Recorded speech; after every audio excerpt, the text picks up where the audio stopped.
Dia, bom dia a todos e a todas. Meu nome é Corvina Fontanelli, eu sou a diretora da Câmara de Comércio França-Brasil. Eu dou as boas-vindas a todos que nos assistem remotamente e aqueles que estão conosco aqui na sede da Câmara. Este é um evento híbrido, híbrido de tecnologia, mas também híbrido de comissões, porque a produção foi feita por duas comissões, Mundo do Trabalho e Gestão de Riscos, e também eu diria que é um evento híbrido, porque juntamos três empresas, né, que vão se complementar muito bem para tratar o tema do dia, que é desarmar as armadilhas do mercado brasileiro, chaves para prosperar em um período de permacrise. Um tema bastante instigante, né, pelo título. Bom, como é de praxe, já peço desculpa para quem já ouviu esse discurso que eu vou fazer agora, que apresenta a Câmara de forma resumida, porque sempre tem gente que se junta a nossos eventos para quem é a primeira vez. Então, para ser rápida, a Câmara de Comércio França-Brasil é a mais antiga Câmara bilateral em funcionamento no Brasil, fundada em 1900. É uma Câmara nacional com 4 capítulos regionais, São Paulo sendo o maior deles, seguido pelo Rio, Belo Horizonte e Curitiba. E estamos em fase de crescimento geográfico, porque o Brasil é muito grande, a gente só vinha, né, cobrindo mais o Sudeste. A gente abriu uma antena em Fortaleza no passado, e daqui a um mês, exatamente, vamos abrir uma antena em Recife também, para cobrir mais 4 estados do Nordeste, além dos 4 que a antena de Fortaleza já cobre. Estamos em crescimento, hoje contamos com mais de 500 membros, e esse crescimento ele vem pela ambição que a gente tem de ser uma Câmara mais diversa e mais inclusiva. Então, a gente tem 7 categorias de associação, a gente criou novas categorias, claro que tem a categoria já histórica dos membros institucionais, a categoria também histórica das empresas PJ, por partes de número de colaboradores, mas a gente criou mais recentemente categorias novas para startup, para ONG, para alumni, para empresas do exterior que já existem, com tarifas diferenciadas para permitir que todos que querem se manter conectados ao ecossistema franco-brasileiro, dos negócios, mas também da cultura, possam ter acesso à nossa Câmara.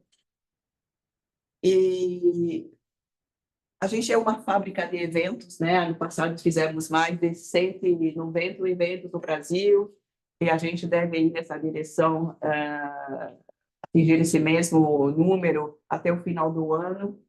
Eventos presenciais, híbridos, virtuais, eventos convivais, como Soirée à la Francesa, como Galerie des Rois, o jantar de final de ano que se aproxima, vai acontecer no dia 29 de outubro.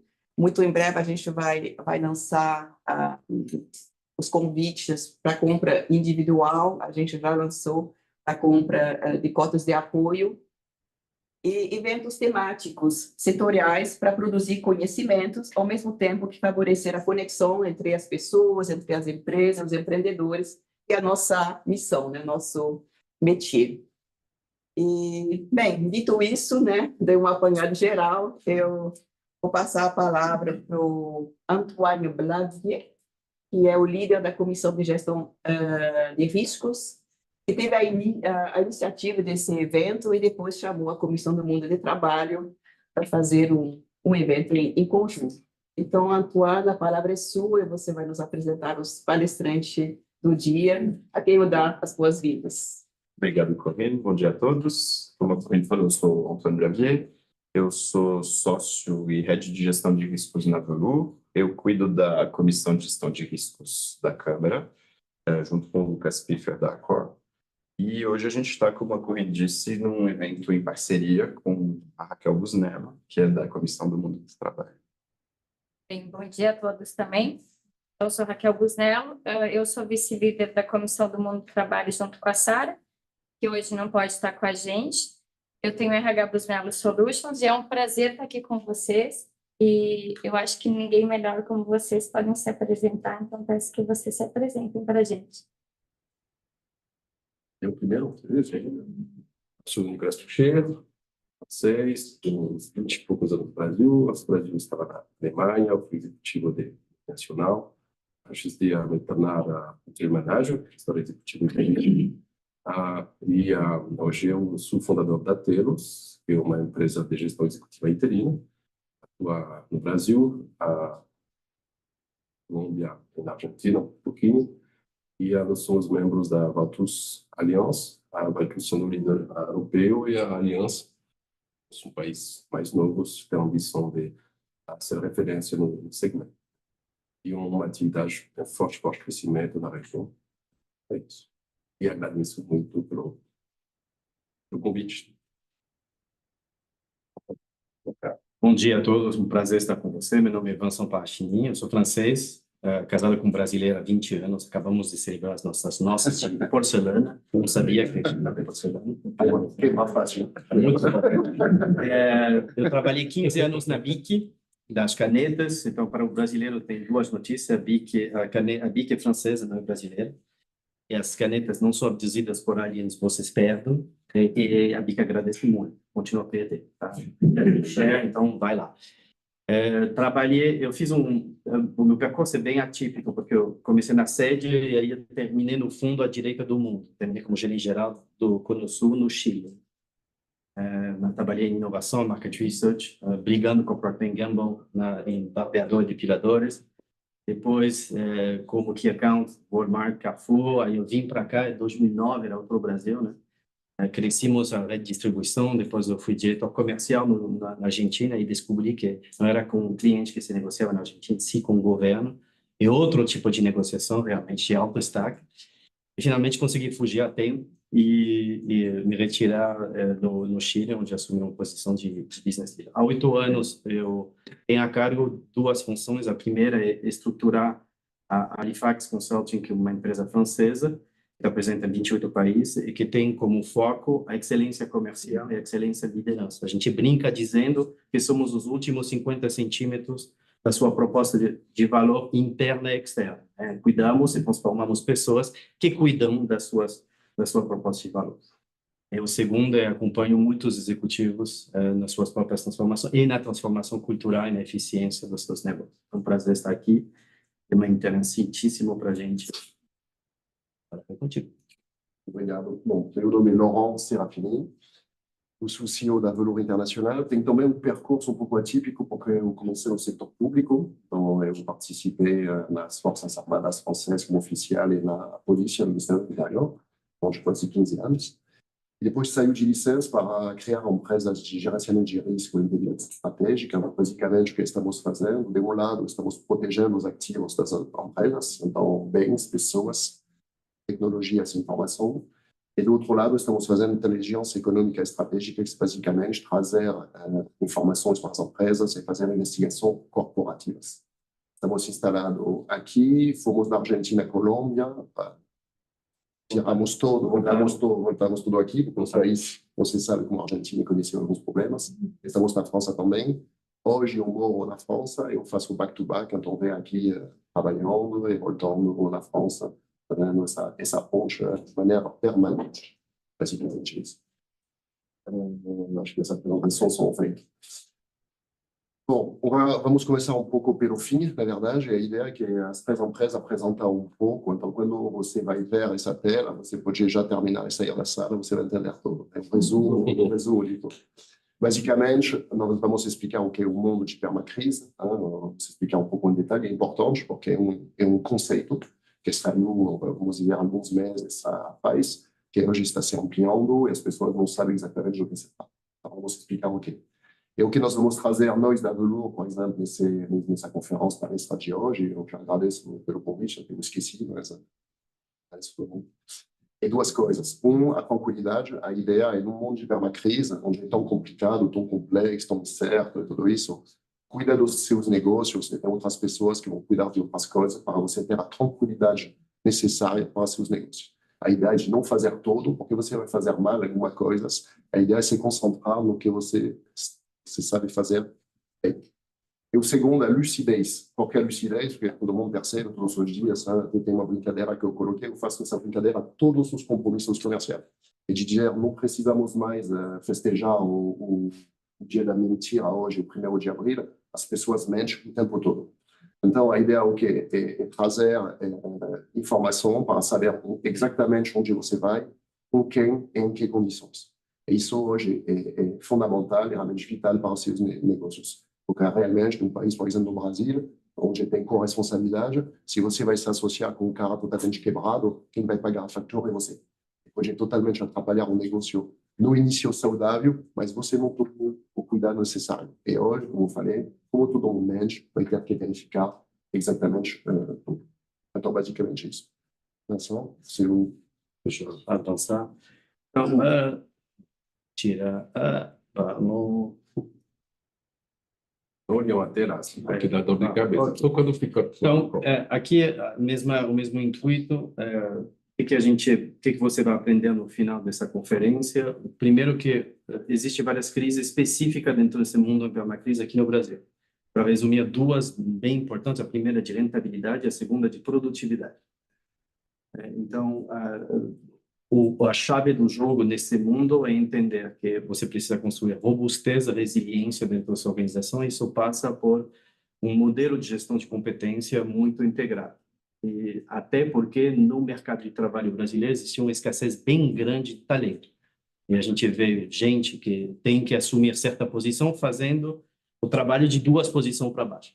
Então, nesse sentido, não adianta muito competir por ligar com o mercado para recrutar os melhores talentos, a não ser que seja a posição absolutamente clave, mas se não crescer justamente e construir um propósito federativo e crescer na competência e na gestão. Por quê?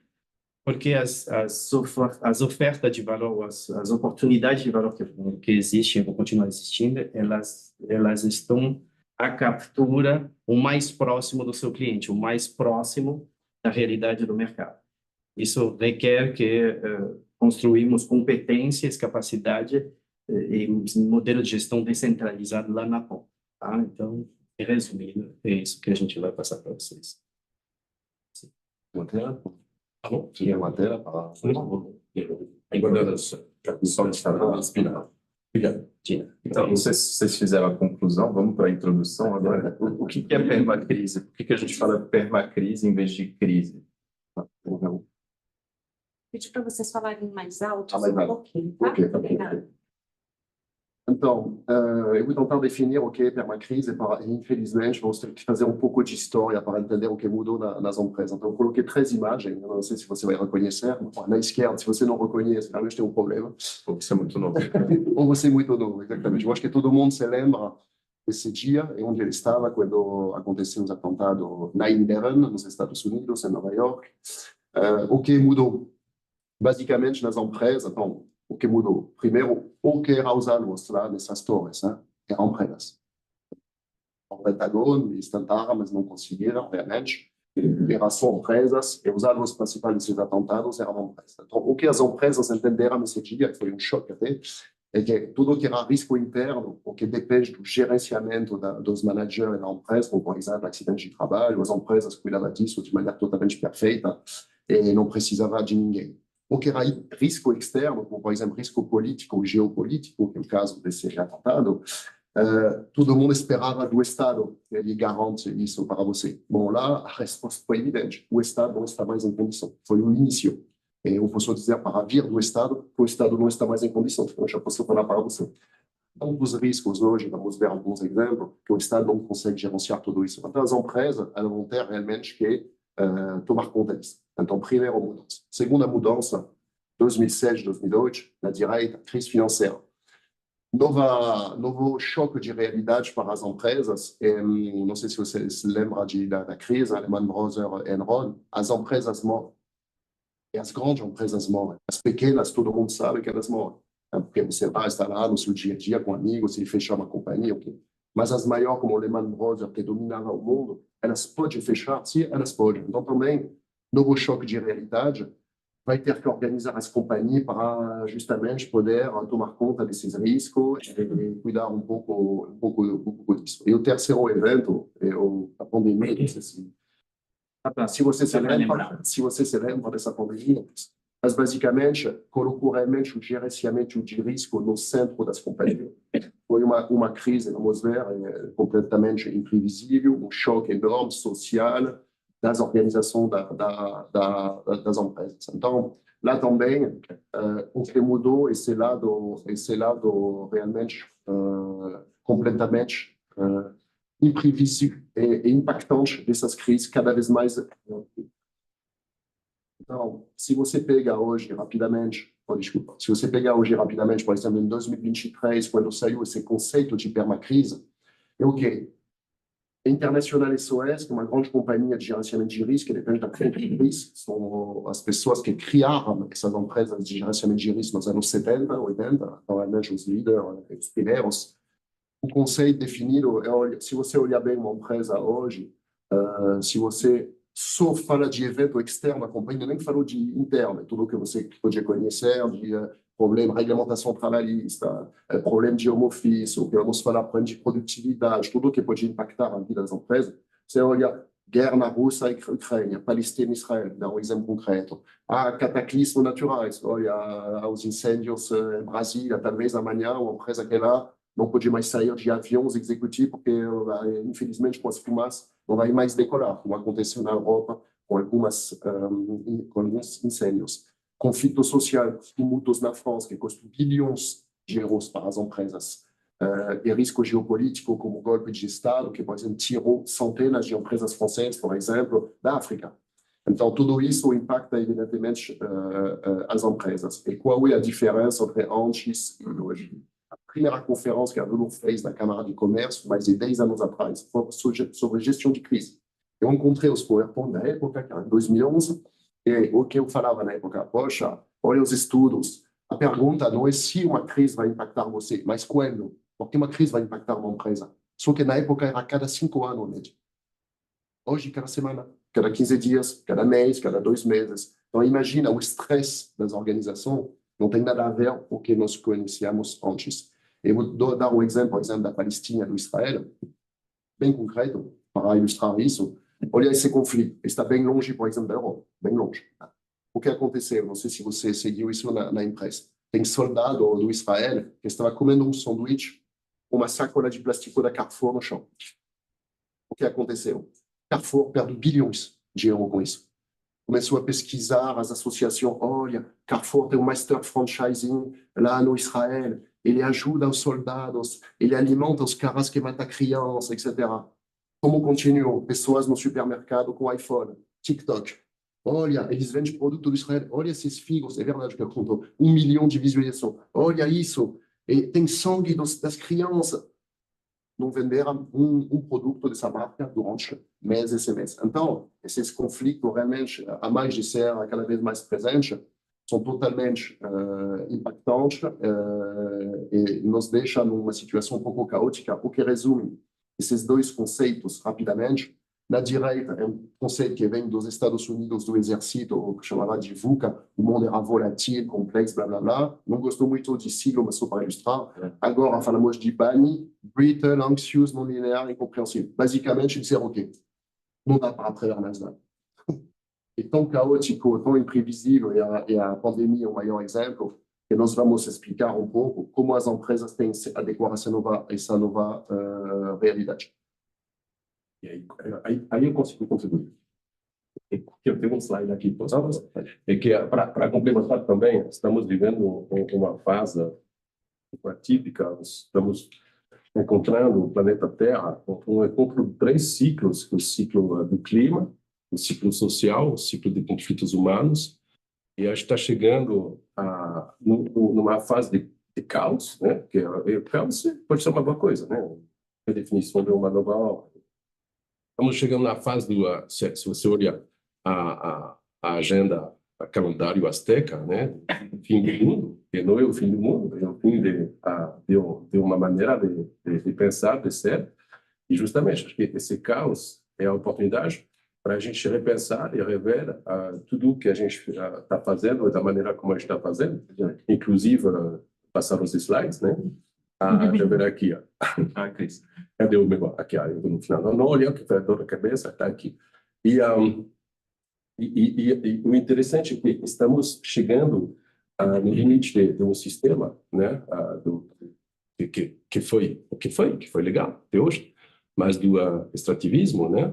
Onde tínhamos que crescer para crescer, sempre crescer, até um ponto onde na Europa hoje a gente chegou a extrativismo da matéria-prima que precisaria de 3 Europas para sustentar a Europa. Plástico que a gente não sabe mais o que fazer. Então, e a gente chegou, a gente criou uma sociedade que é interessante porque era cheia de paradoxos. Então, tem como comentei, o ciclo social, tem o paradoxo do crescimento versus justamente essas matérias-primas que são limitadas, né? E ali até o conceito em si de crescimento, se vocês observam a natureza, e se a gente fosse medir a saúde de uma árvore só pelo crescimento dele, a gente teria árvores gigantes, né? A gente nem precisaria guardar avião, a gente chega como Tarzan de um país a outro, mas o próprio árvore, em algum momento, ele chega num crescimento onde a saúde dele não é mais o crescimento, mas a saúde dele simplesmente. E a gente está sempre olhando o crescimento como um fator de saúde econômico. Então, talvez aqui tem um conceito para fazer evoluir. Tem, como comentei, né, esses recursos ilimitados, então, talvez pensar cada vez mais que nós não podemos continuar a se sustentar dessa maneira e vai ter que pensar necessariamente em economia circular. Tem o paradoxo do lucro e da produtividade versus o impacto social. É verdade que se você aplica 100% uma teoria do lucro absoluto, você não paga seus fornecedores, as máquinas, os bancos, os funcionários. Aí você tem um melhor lucro. Tem o paradoxo, é verdade. Então, como pensar mais em geração de abundância a longo prazo do que simplesmente é lucro de curto prazo? Tem o problema da digitalização versus as ameaças digitais. E eu presenciei isso ontem. Vocês conhecem o sistema Pará, né, da alfândega, né, para passar a Charles de Gaulle? Ontem estava quebrado. E a fila na alfândega estava quebrada do Pará. 3 horas de fila, com atraso de 1 hora, 1 hora e meia, de todos os voos de Charles de Gaulle, com impacto tremendo. Só porque tem uma pane. Então, imagina um ataque, cyber-ataque global, o impacto que pode ter. O Laurent está muito mais a par desse tema do que eu, mas tem um risco de verdade. Tem justamente o paradoxo do volume, crescimento, sempre mais volume versus valor, simplesmente.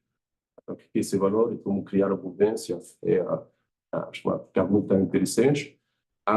Tem o conceito de cada vez mais política se regressa. Um mundo que precisa de cada vez mais simplificações. Então, o ESG, por exemplo, se você olhar o ESG, parece até a tabela periódica dos elementos. Eu não entendo, né? Enquanto simplesmente pensa no meio ambiente, as pessoas com fatores, indicadores simples de medição. A escassez, isso é muito interessante. A escassez da mão de obra, que você comentou no início da palestra, a noção, todas as empresas falam, não, está faltando mão de obra, 40% a gente não está achando. Por outro lado, eu trabalho com seniors, né? Pessoas de 50 anos. Discriminação tem muitos senhores no mercado, especializados, que não estão achando a oportunidade. Então, só olhar um pouco do espaço, gente, talvez tenha uma coisa aqui, tem um fit para fazer aqui, né? Isso é muito interessante, essa hiperespecialização, porque, de fato, nós estamos num mundo de hiperespecialização, cada vez mais sujeito a conhecimento novo, inteligência artificial, e conhecimento, dados, enquanto a soma total dos dados criados na Terra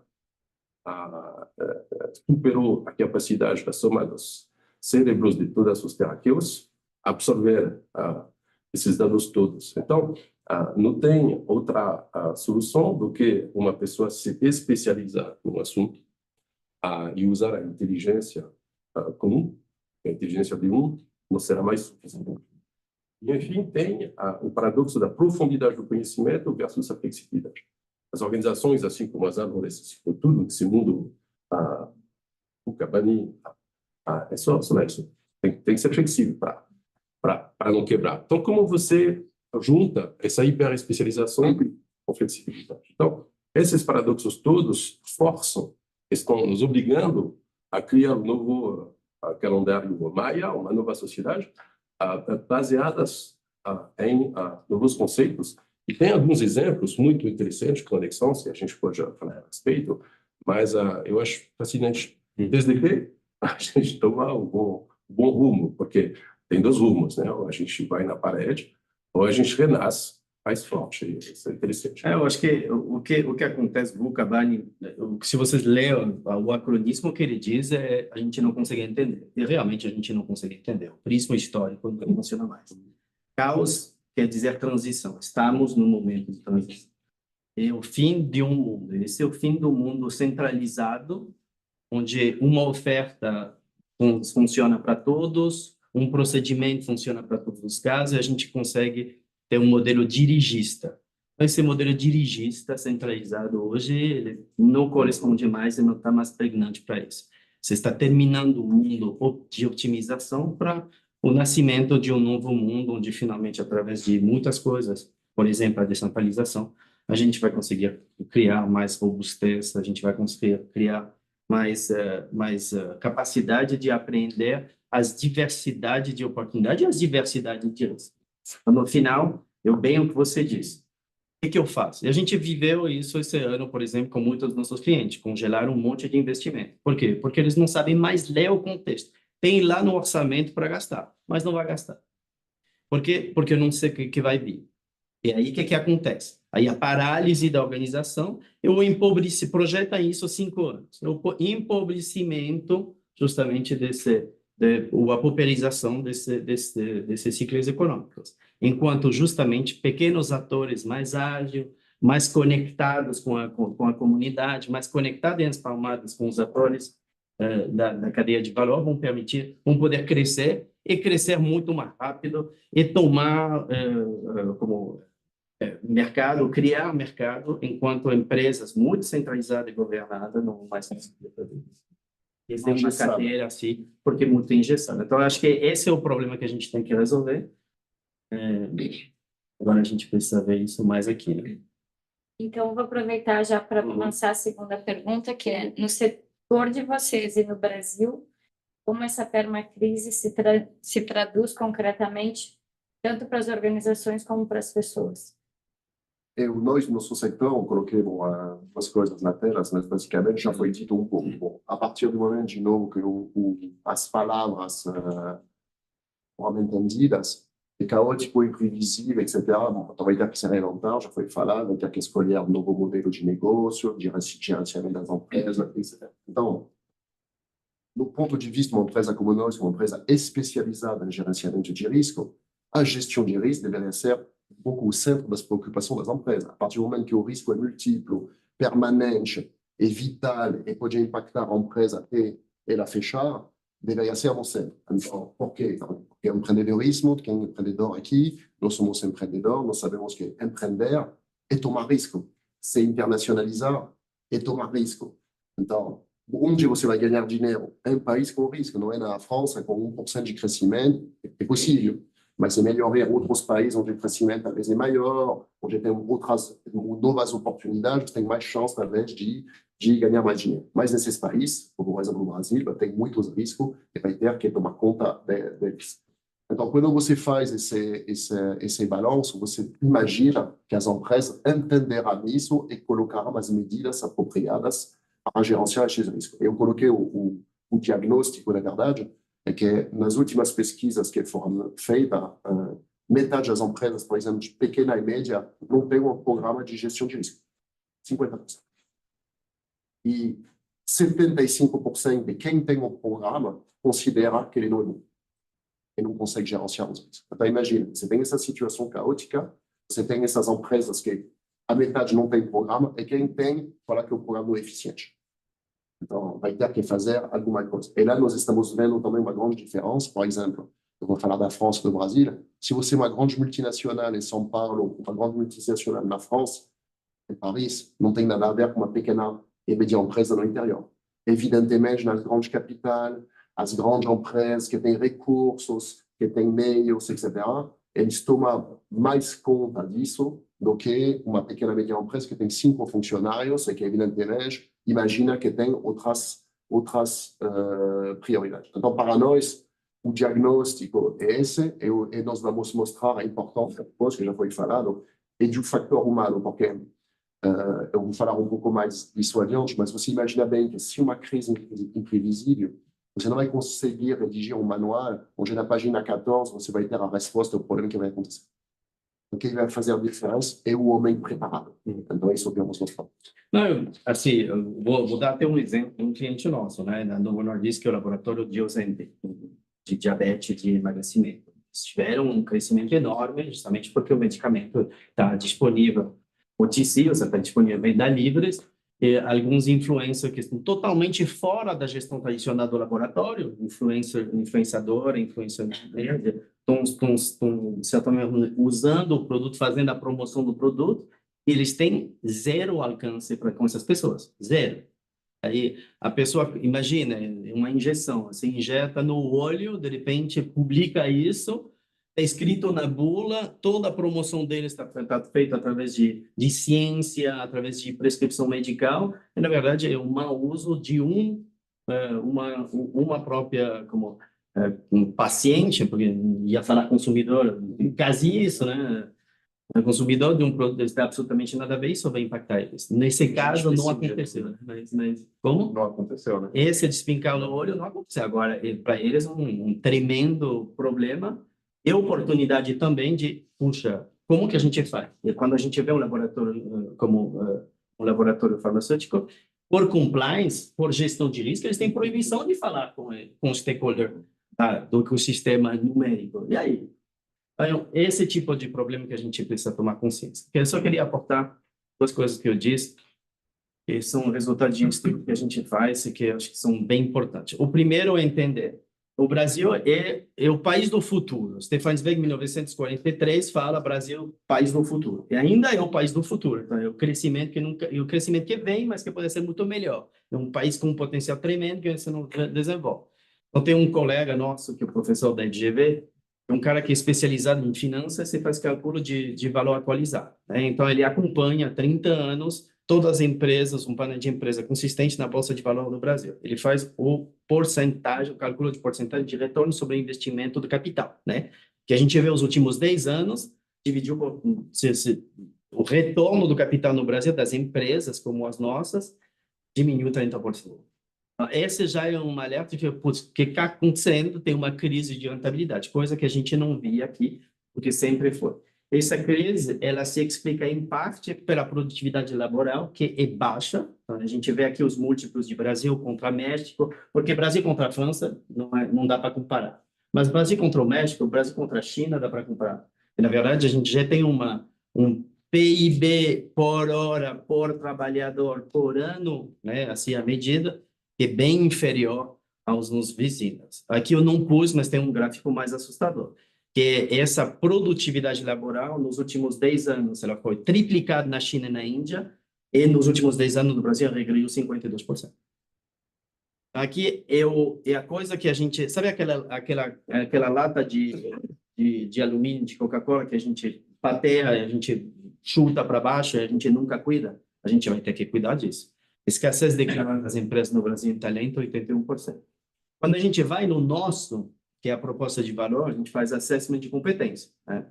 A gente tem 80% das pessoas que são acessadas por nós, que são vendedores, geralmente multinacional, portanto, não é nem representativo do mercado, né? É uma amostra melhor qualificada, vamos dizer, que são tiradores de pedido, que não conseguem intermediar a geração de valor, tá? Então, uma coisa com a outra dá alguns sinais do que a gente precisa tomar essa crise em sério, porque até agora dava um modelo dirigido, pondo mais recursos, recrutando mais pessoas e finalmente compensando em ineficiência a necessidade de crescimento. Hoje não dá mais. Por quê? Porque não tem mais esse crescimento, porque esse crescimento não vai ser mais linear. Essas oportunidades, de novo, elas vão estar cada vez mais no medular, né? No mais próximo da realidade, no mais próximo ao concretar. E respondendo a sua pergunta, Raquel, eu vi dos meus clientes, tanto eu fui professor da Fundação Capital, e na crise do Covid, a gente implementava o Comitê de Gestão de Crise entre as empresas. E é interessante que isso tem a ver diretamente com essa considerações do crescimento a crescer versus a geração de solidez e de robustez, como você falou. E todos os primeiros reflexos mais alto.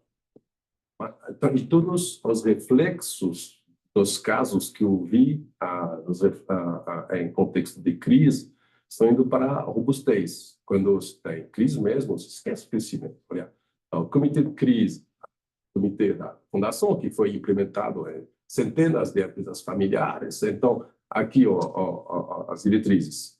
Liquidez, proteger funcionários, cadeia de suprimentos, ficar perto dos clientes, e evidenciar o propósito da organização. Aqui a gente já tem traços que vêm justamente predefinir uma pista para o dia de amanhã. Os funcionários, estabilizar a cadeia de suprimentos. Nós temos casos de proximidade cada vez mais. A liquidez, essa conscientização que o ROIC, o retorno sobre o capital investido, é mais importante, finalmente, do que o crescer para crescer. Tem esse modelo também que foi bastante usado durante a crise, justamente para o depois da crise. Ok, nós temos uma unidade que está com uma certa robustez, que tem um retorno sobre o capital investido, que tem funcionários motivados, temos uma cadeia de suprimento sólida, idealmente com proximidade, idealmente com a consciência da regeneração e consciência climática. Então, a gente vai, de novo, exploitation em inglês, execução e refinamento do conhecimento existente e foco no core business. E depois você vai explorar, interessante, a indústria organizacional, porque você, numa primeira fase, você defesa e extensão do core business. Então, não tem crescimento, tem robustez, retorno sobre o capital investido, tem você investe nos funcionários, na organizacional, você cuida dos clientes. E aí depois você vai desenvolver novas unidades, novas startups, porque o mundo é incerto e você tem que crescer, você não pode parar, se você para, você morre.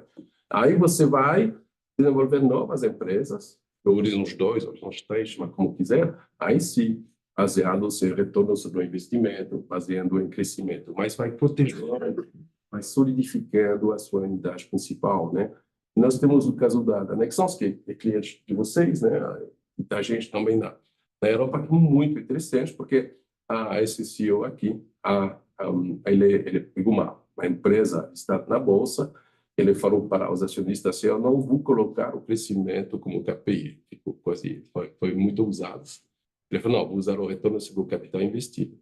E ele transformou uma empresa que estava deficitária numa empresa muito lucrativa, baseado em 3 E's, né? O E do meio ambiente, o E do econômico e o E do engajamento do funcionário. E nas finanças, o indicador dele é o retorno sobre o capital investido, os clientes, ele trabalha muito a proximidade, por exemplo, sobre a competência engajada, ele fica muito no motivação, retenção, medição das pessoas, desenvolvimento das pessoas, ausência, turnover, tudo isso. E ele tem um indicador também de retorno do carbono empregado, né, que tem essa consciência ambiental. Isso são as dicas às empresas que eu vi sobrevivendo, crescendo. Não estou falando que só isso, mas esses modelos funcionam. Então, aqui tem algumas pistas interessantes, né? Legal. Vocês passaram alguns pontos, vocês falaram de baixo crescimento na França, por exemplo, coisas engessadas, aqui oportunidades, mas também mais riscos, problemas de produtividade aqui. Vocês podem falar um pouco do Brasil e como o Brasil está preparado ou não para gerenciar essa permacultura, blindar essa permacultura? Eu vou começar para recolocar um pouco sempre que nós comentamos. De novo, temos esse contexto, nós já falamos, eu vou mostrar para você, e quando falamos de Retex, é retorno sobre experiência, ok? Nós estamos acompanhando no dia a dia empresas em crise, e estamos olhando de perto o que funciona, não funciona, e como conseguimos sair de maneira mais rápida e eficiente dessa situação. E realmente, ninguém poderia dizer que, de novo, os processos é o que salva a empresa. Seria uma mentira de dizer, então, é importante o processo, é importante. Accord, por exemplo, tem uma crise a ponto tempo, o cara fala, não, realmente, temos todos os manuais, temos todas as políticas, mergulhamos, não tínhamos tempo, a crise chegou, na urgência, inundação no sul do Brasil, temos que evacuar os hotéis, como vamos gerenciar isso? Então, os processos, uma linha diretriz e a maneira de falar da mesma voz é importante, e um enquadramento um pouco da discussão, etc., das práticas. Mas realmente, de novo, um fator humano e o treinamento das homens é o coração do sistema. E por que nós achamos que o Brasil é bem armado, do nosso ponto de vista? Porque realmente, pelas características próprias e históricas, um ponto que foi falamos de flexibilidade, agilidade, verdade, é um ponto vital, e também a resiliência, que é um ponto vital. Essas características realmente são brasileiras. Se você olhar bem, quando você é um empreendedor, por exemplo, eu tenho empresas na Ásia, nos Estados Unidos, aqui na França. Tem uma grande diferença. Quando eu cheguei aqui, as pessoas trabalhavam, estavam indo fazer curso à noite. Nunca tinha visto isso. O cara vai na academia às 4 da manhã para poder ir na academia, porque tem 2 horas e meia de transporte. Então, o modo de vida, na história do país, que tem ciclo curto, com alto e baixo, muito grande, tudo isso, vai exatamente o que estamos vivendo. Então, a história do Brasil cabe mais com a história do mundo hoje do que 15 anos atrás. Então, eu acho sinceramente que o brasileiro, se ele toma confiança nele, se as empresas realmente sabem o peso que ela pode ter na cena internacional, etc., realmente tem todas essas características para enfrentar isso. Porque, eu vou só passar uma coisa, um segundo, porque quando falamos de crise, o que ao final? Não sei se dá para passar essa vídeo. Dá para lançar a vídeo? Só 10 segundos.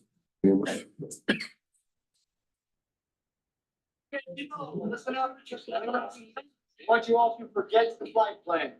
Você podia parar? Isso, não sei se você lembra, essa história é os americanos que querem mandar um foguete na Lua por 13 e não funcionou, não conseguiu, e agora tem que pegar de volta as pessoas e trazer de volta na Terra. E realmente, quando eu vou explicar um pouco como estamos fazendo para trabalhar esses fatores humanos de maneira prática. Lá, essa vídeo, eu passei ela 1000 vezes. Eu conheço ela de A a Z e, basicamente, as 2 primeiras frases, normalmente, eu deixo todo e eu falo, poxa, qual é o mais importante de tudo que foi dito? Cada um tem sua opinião, mas, na verdade, é a primeira frase. Forget the plan.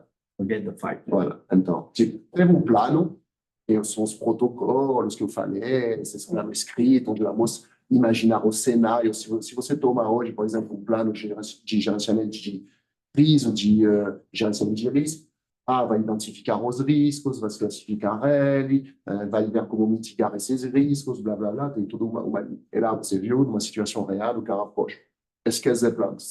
Forget the plan. Segunda coisa, ele tenta ligar, esse material não funciona. Porque a crise é assim, você vai numa sala, eu vou dar um exemplo concreto, uma grande empresa do Rio, o cara vem lá me mostrar a sala de gerenciamento de crise, uma tela, um telão todo automatizado, e o cara não conseguiu ligar. Ele falou, poxa, mas não é o João deve saber, liga. O João está de férias, nunca conseguiu ligar o material. E a crise é isso, vai acontecer, mas o cara está de férias, como vamos trabalhar com isso? Tem que ter um caderno também para escrever, porque se você sube uma tela que ela não funciona, não consegue avançar no seu papel. Então, eu vou passar desculpa, uma crise, o gerenciamento de crise é isso, competência. nós vamos falar disso, e a mesma coisa no setor, por exemplo, do Vincent. Nós temos know-how, sua experiência, o tempo passado, seu crescimento pessoal, hard skill que você vai aprender na escola, blá, blá, blá, e o soft skill. E, na verdade, o gerenciamento de crise bom é uma mistura um pouco de tudo isso.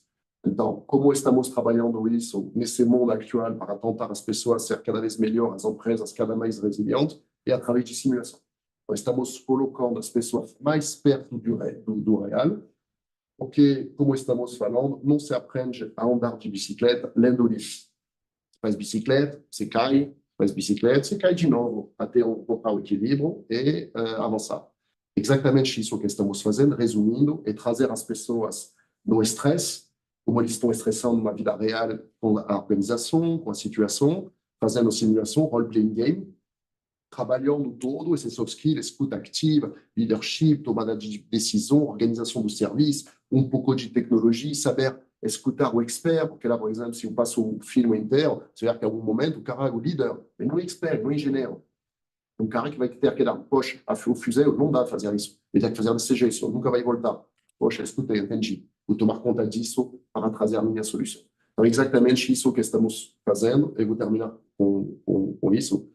Eu não inventei nada, a Velour não inventou também nada, é a pirâmide dos aprendizados, onde, basicamente, se depois de 2 semanas você vai reter 10% do que você está lendo, 20% do que você está ouvindo, 30% do que você está fazendo, e a aprendizagem pela ação. Então, basicamente, a ideia é colocar a mão na massa. Quem aprende mais, sabe, hoje, sou eu, professor. O cara que aprende mais na sala. Então, o aluno acha que ele aprende muita coisa, mas, na verdade, se está só escutando e lendo até, vai reter entre 10% e 20%, ou seja, em 2 semanas quase nada. Então, a ideia de colocar a mão na massa e fazer as pessoas actuar. O cara tem um reflexo ruim, poxa, vai se lembrar disso, dessa situação, de uma outra situação, vai poder reproduzir, vai poder actuar. Então, basicamente, para nós, de novo, o Brasil e o brasileiro, nessa situação, realmente, já tem um preparo para poder ser muito bom nesse tipo de treinamento e capacitação e simulação, que hoje é a base para fazer evoluir a organização com as pessoas. Desde um ponto de vista comportamental, o ser humano ele não gosta de incertidão, não gosta de incerteza, não gosta de lidar com o desconhecido. Então, somos seres muito de hábito. Aliás, das 51.000 decisões que vocês tomam cada dia, só 9% são conscientes. 91% são totalmente transparentes. Aquela famosa coisa, você aprende a dirigir o carro, no início você presta muita atenção, estuda muito, rapidamente com a experiência você esquece, e hoje vocês entraram no seu carro para vir para cá, ou os que estão conosco remotamente para levar os filhos na escola, e na verdade o carro está totalmente transparente, né? Então, a não ser que, e vocês estavam pensando ou na nossa conferência, que pergunta vocês iam fazer, ou, enfim, outras coisas. A não ser que, de repente, o carro deixa de responder. Tipo, pintou na goma, não sei como se diz, furou o pneu. Aí furou o pneu. Aí, de repente, o cara não responde normalmente. E aí, sai o meu pensamento da conferência e volta da transparência o carro, e aí eu tenho que actuar de forma cognitiva. Exatamente o que acontece numa crise. Exatamente o que acontece numa crise. Então, a primeira coisa que a gente precisa entender é, não dá para negar. E não dá para passar uma coisa que a gente adora fazer aqui, que, não sei, tem uma expressão, tem que passar pano frio, não sei o quê, enfim, da gema do ovo, outro dia, não entendi nada. Mas o ponto é... Jogar o pano, que fala. Não, tirar a olha, não sei. Mas o ponto é... Não, vamos vai melhor. Vamos uma conclusão que é melhor. O ponto é, não dá para amenizar, suavizar as coisas. O mundo hoje é uma crise que se empilha em cima de outro. Meninos, meninas, temos que ser preparados. E é aqui que a gente faz melhor preparação e viver isso no dia a dia. Por que a gente acha que o brasileiro está melhor? Simplesmente porque ele vive disso desde o início, né? Ele, desde o início do consecutivo, é uma ampliação de crise. Tem um outro fator que é muito legal. Aqui vocês têm os indicadores da Edelman, que é o Trust Barometer, uma consultoria que no mundo inteiro faz pesquisa de mercado sobre nível de confiança. E vocês têm o vermelho é o global, o Brasil é o verde, né? E a França, porque a gente está no âmbito franco-brasileiro, trouxe aqui meu país natal, a França em azul embaixo. E vocês, primeira coisa que vocês reparam, ou o Brasil é totalmente otimista, ou inconsciente, ou um pouco dos dois. Pode ser um pouco dos dois. Mas o mais interessante aqui é que o mundo corporativo no Brasil, ele é especialmente meu empregador, mas também meu CEO. Vê a diferença com a França. Meu CEO, eu acredito no meu CEO, acredito no meu empregador. Então, o Brasil tem a costume de vestir a camisa, o brasileiro trabalha muito. Então, essas conversas vão ser muito importantes. Não passam pano frio e precisamos andar justamente nesse mundo. Posso fazer um comentário? Sim. Eu acho que tem uma diferença muito grande. Eu, morando na França, a percepção é que eles esperam muito do governo. Quando deu Covid, o que é que o governo fez? Colocou todo mundo em casa, o restaurante fechou e o governo pagava o dono do restaurante o faturamento que ele teria caso estivesse aberto.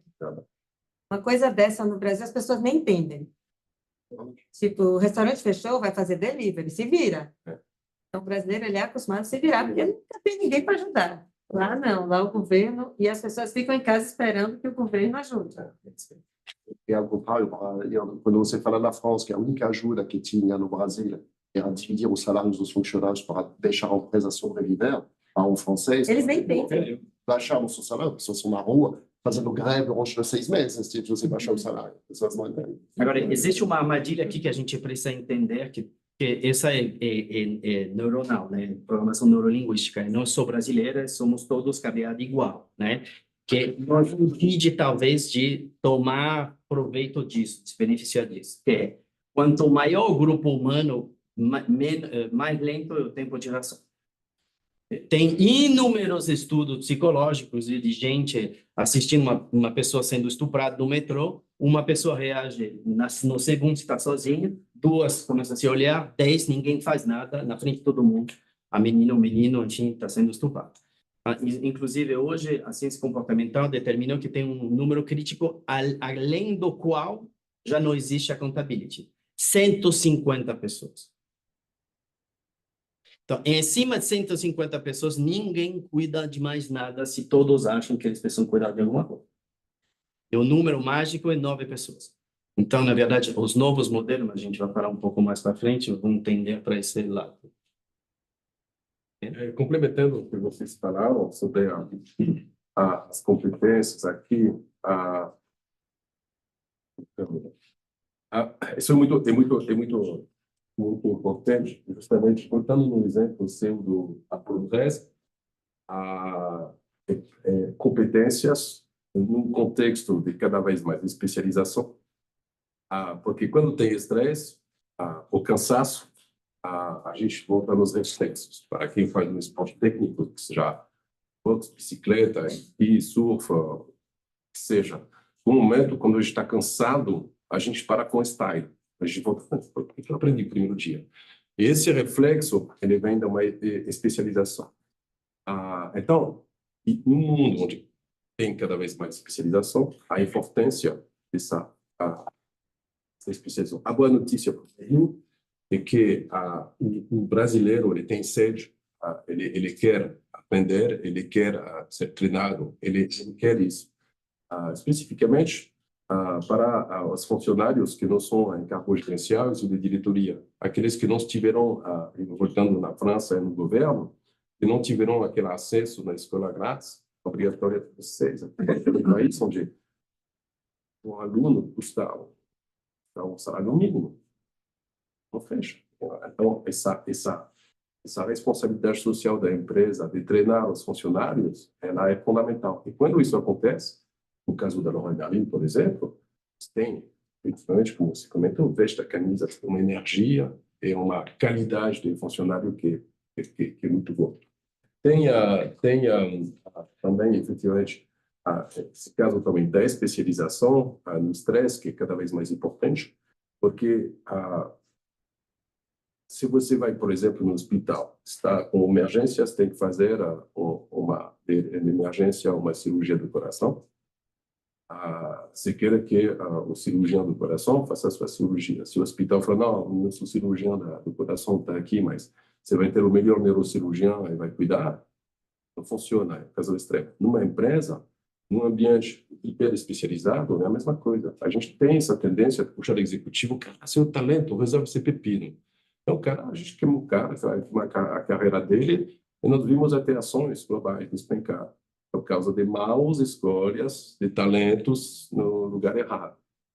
Justamente, voltando, num mundo onde tem que hiper especializar, hiper focar nos funcionários, valorizar a qualidade do recrutamento, do treinamento, da especialização, e tem justamente esses especialistas de situação que vêm a resolver a situação quando precisar, que eu chamo dessa flexibilidade, que ajuda. O que mais sobre a resposta que o Brasil é melhor? Acho que tem também, e voltando nessa fase, de repensar um pouco essa sociedade nossa, onde a gente sabe que a gente tem 5 inteligências, né? A financeira, a física, a mental, a emocional, a espiritual. Acho que a responsabilidade da empresa é criar esse ambiente para essa energia física, e hoje números mostram que deu errado, né? A gente sabe que multiplicou o percentual de pessoas na auto, depressão, ausência. Deu errado, então tem que rever esse ambiente físico. O financeiro tem que ter essa sabedoria de reconhecer quem merece o quê, né? Talvez para quem não consegue pagar as contas também não vai ser bom o trabalho.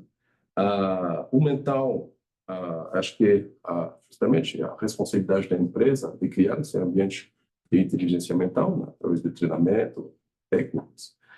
O emocional, o espiritual, acho que cabe a cada um de nós, mas aí tem uma boa notícia para o Brasil, é que no que tange a inteligência emocional, o brasileiro supera qualquer ponto.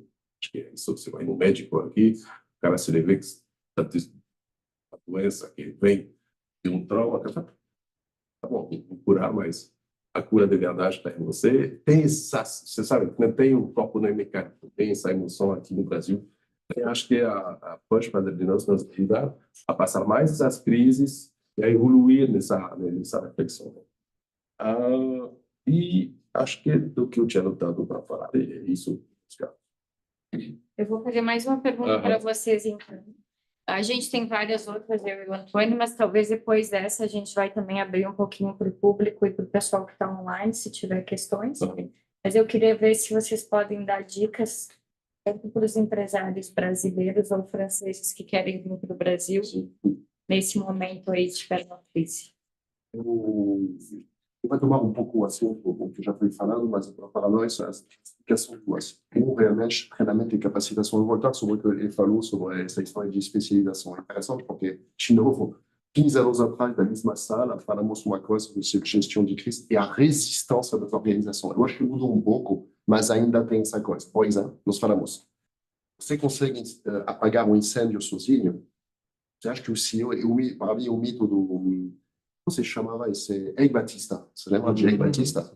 O cara fazia acreditar que era um predador. O pai era ministro da energia, sabe? E tinha todas as licenças de exploração do petróleo, fazia que sozinho conseguia. Ninguém consegue sozinho. Não existe sozinho, você consegue. Então, nessa história de gestão de crise, uma crise incêndio, a vida da sua empresa está em jogo. E hoje, isso, um predador, eu não falei, mas, por exemplo, na França, no mês de julho desse ano, é o recorde de fechamento de empresa. Mais de 5 mil em um mês. Porque ninguém quer mais empreender. Ninguém quer mais. Você fala com qualquer pessoa na França, não tem governo, tem taxa absurda, tem todos esses problemas mundiais. Tem que ser louco. O cara vai numa grande corporação, é pagado 5 mil euros, é meio funcionário privado no setor, funcionário público no setor privado, porque grande corporação, se você falta um dia, ninguém vai perceber. Quando você é um empreendedor que tem 8 funcionários, se tem 1 ou 2 que não funcionam, a empresa morre.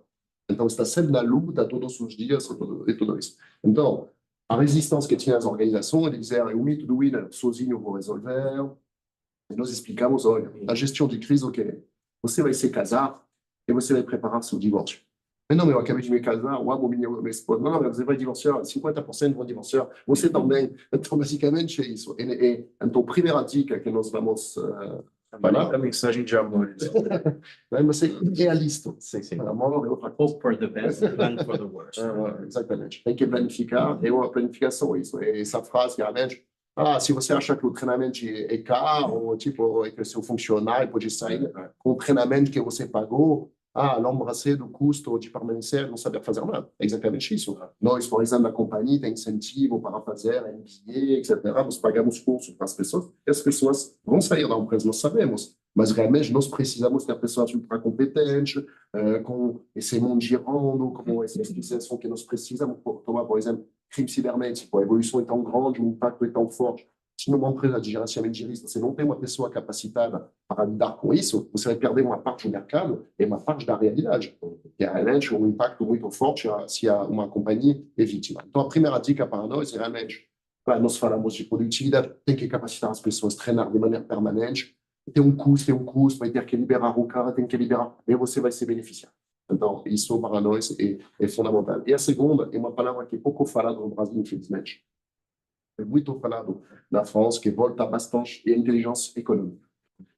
No Brasil, falamos de inteligência estratégica, não é uma palavra tão falada, mas o que basicamente? Nesse mundo tão complexo, nós falamos exatamente o que foi dito, ninguém entende, e quem vai entender o mais rapidamente, que vai ser o mais flexível, vai ter mais chance de sair da situação e de estar bem. Inteligência econômica na França é duas coisas. É monitorar, adquirir a informação, trazer a inteligência no mercado, concorrente, prestador, qualificar a informação e ter essa informação na mão para saber onde ir. E hoje, poucas empresas fazem isso. De novo, não sei fazer, não tem problema. Tem muitas empresas no mercado, americanas, israelenses, francesas, tem muitas empresas que são especializadas nisso, fazendo web crawling o dia todo, trazendo a informação para você, para ajudar a tomada de decisão. E isso é vital, porque nós estamos nadando nas informações. Você abre o seu celular, curso de não sei o quê, situação em tal lugar. Todos os dias tem milhões de informações e nós não conseguimos mais processar e saber o que é útil para a sua companhia, o que é vital e priorizar. Tem que fazer esse trabalho e, de novo, deixa esse trabalho para quem sabe fazer. Em vez de tentar fazer e fazer mal. Segundo ponto é proteger seus ativos. Hoje, realmente, o mundo do ursinho mágico. Nós, o contrário, porque nós somos no mundo sempre da competição, vai ter uma competição fatal. Hoje, o chefe do Estado-Maior do Exército francês, eu participei no evento com ele, fiz uma declaração que saiu na empresa, era no circuito reservado, mas saiu na empresa, felizmente, eu diria até. Ele falou, olha, tem que se preparar a tempo muito difícil. Uma competição econômica muito forte, não é, de novo, nessa sala, 8 anos atrás, falamos de Advanced Permanent Threat. Ok, sou engenheiro chinês que passa o tempo todo a fazer espionagem econômica. Tempo médio de permanência das empresas, 2 a 3 anos, sem você nem perceber. Então o cara entra, pega tudo que tem que pegar, ele sai, você nem sabia que ele estava aqui. Então é uma realidade. Não é, nós aqui temos um grupo, por exemplo, de depulseiragem, que é de operação de segurança eletrônica, e para detectar pessoas que tentam fazer intrusão no seu sistema, no seu telefone, na sala onde você tem uma reunião estratégica, e nós já descobrimos no Brasil aparelho de captação de informação. Não é ciência-ficção. Então, proteger realmente, se você roubar da sua tecnologia, sua empresa morre, se você tem um ransomware, Saint-Gobain teve aqui 250 milhões de reais de prejuízo em 2 semanas, ninguém conseguia usar os e-mails corporativos, por exemplo, e o sistema, o SAP, o cara está com o e-mail pessoal, fazendo o pedido e tudo isso, imagina. E o terceiro, então, proteger, monitorar. E o terceiro, também menos falado, também fizemos uma conferência sobre isso há alguns anos atrás, sobre influência. Então, parece uma coisa meio de borderline. Não, a influência é realmente se posicionar, propagar seus valores, trabalhar sua imagem, ser visto de uma maneira que é importante para, de novo, ficar no meio. Eu vou dar um exemplo que parece bobo de feira. Em feira, sabe, por exemplo, o LAD, não sei se você conhece, tem uma feira de defesa e segurança no Brasil que acontece no Rio e São Paulo cada ano, cada 2 anos. E custa uma fortuna. Nós já participamos, tipo, não sei, um espaço de 4 metros quadrados e 50 mil reais. Okay. Você vai lá e você não ganha um cliente fazendo isso. Eu sempre perguntava para as pessoas que faziam o LAD cada ano, por que você vai lá? E o cara falava, se eu não vou, todo mundo acha que eu estou morto. Então, eu vou para mostrar que estou lá em influência. Estou presente, eu vejo meus amigos, todo mundo sabe, poxa, ele está aqui, ele está presente, está posicionado e tudo isso.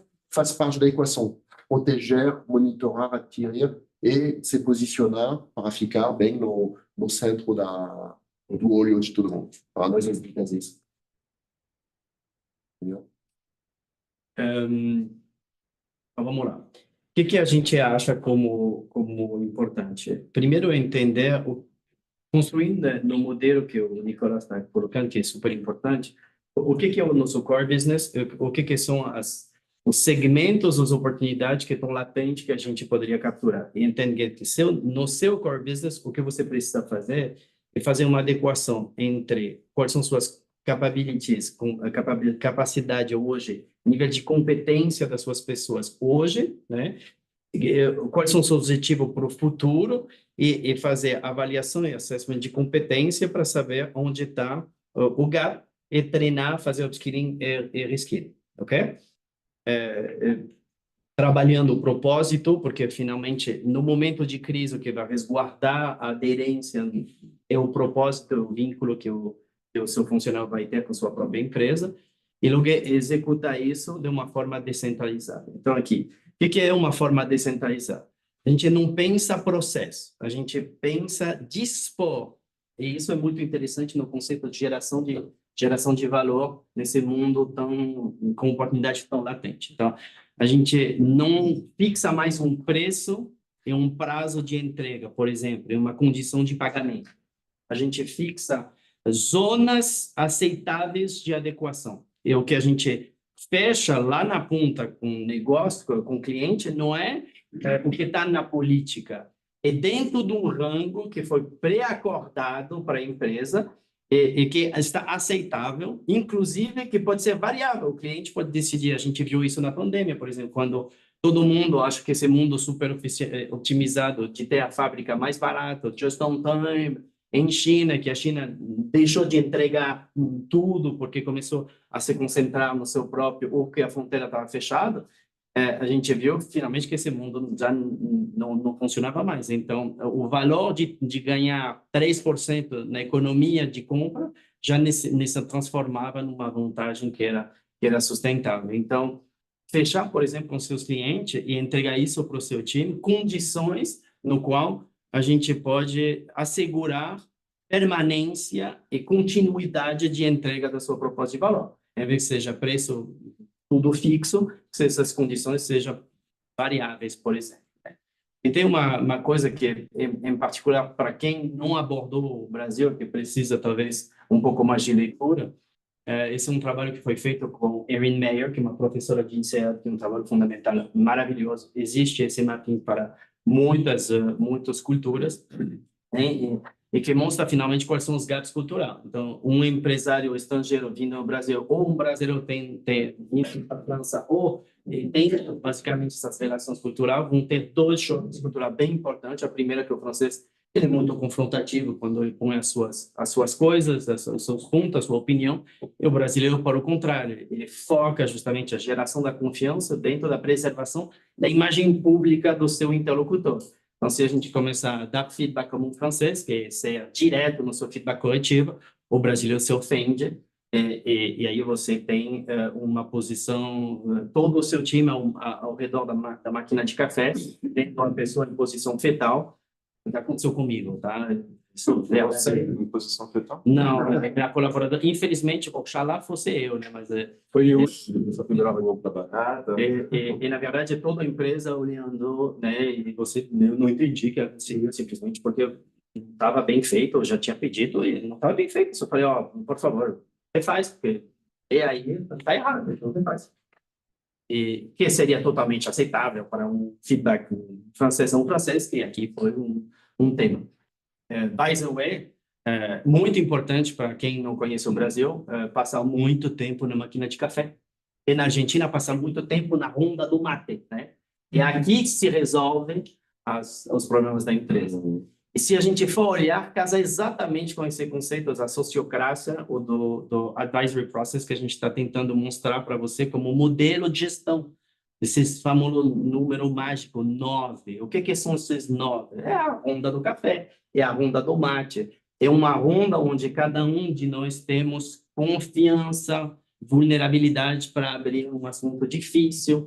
E nisso se toma as verdadeiras decisões e isso se realiza o verdadeiro impacto. Logo, a gente pode estender muito mais para saber como isso... Como você faz isso em ambiente de trabalho remoto, por exemplo? Cadê esse espaço aí?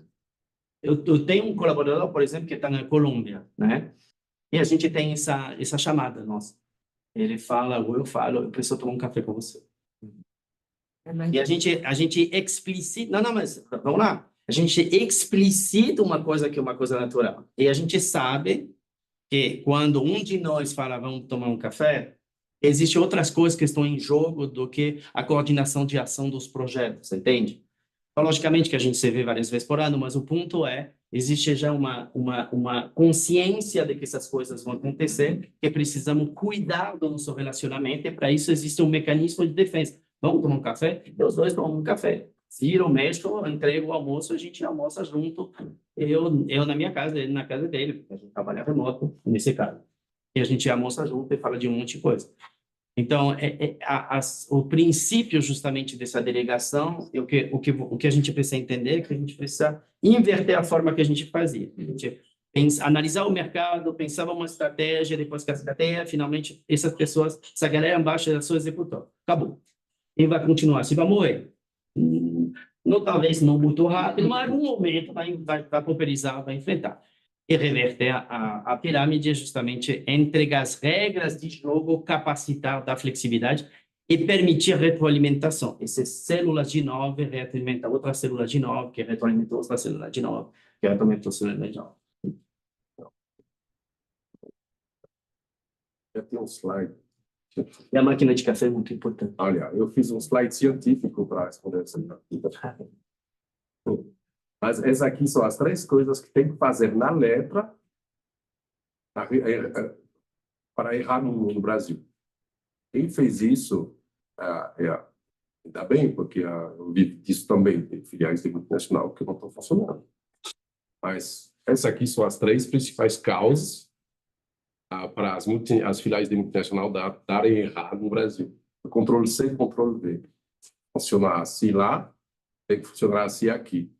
Aí a gente pode, eu gosto de maquete do exemplo, né? O mundo ele é fractal, né? Assim tem maquete, verdade com pequeno, verdade com grande. Imagina o cara que faz o melhor croque-monsieur de Paris. Aí vem a receita, tem um croque-monsieur, um pouco de queijo, um quente, e vem com a taça de vinho. O cara fala, eu vou fazer isso no Brasil, exatamente a mesma coisa. Será que vai dar certo mesmo na Bahia, na beira da praia, com aquela taça de vinho tinto? Óbvio que não, né? Tem que rechear, tem que... Então, essa aqui, para pensar global, né? Global e local. Mas tem que ter esse cuidado também de não confundir autonomia e independência, de não perder o controle do que está acontecendo. Então, esse aqui, de fato, Ctrl-C, Ctrl-V, é sentença de morte, mas o local tem que ser uma arte, é verdade. O FTE, Full Time Equivalent, né? O número de pessoas dedicadas para fazer uma tarefa, uma atividade. Quando se trata, e a gente viu a produtividade, por exemplo, da produção, é óbvio que nós sabemos que tem que treinar essas pessoas para ter o mesmo rendimento que eu. Então, um cara que vem, não, private equity, falou, não, nos Estados Unidos, na Alemanha, tem 10 caras para fazer isso. Botar 10. Botar 10 aqui no Brasil. Pagar imposto aqui. Para pagar imposto aqui. Eu falar, não, lá, por exemplo, essa tarefa aqui, esse processo, vai ter 10. Como nos Estados Unidos, na Alemanha. Você fala, não funciona assim. O departamento financeiro tem que ser 5. Porque, cara, você viu os impostos, tem que ser 10. E tem cara que, não, FTE. Não funciona. O training, o programa de treinamento, é o mesmo que na Europa. Não, diferente. E, efetivamente, você mencionou muito bem, essa gestão do conflito. E eu até digo, a gestão do conflito, quando você olha os esportes de combate, por exemplo, boxe, taekwondo, karatê, são esportes de combate de impacto. O esporte de combate brasileiro é o único esporte de combate que não tem impacto, é uma dança, capoeira. Quando você entende que o esporte de combate nacional é uma dança que não tem impacto, você entende muito na gestão do conflito. De vez em quando dá uma cadeirada também, né? É por isso. É o lado Momento sai. criatividade. Mas essa gestão do conflito também é muito importante, né? É dançar, é como pensar com a situação.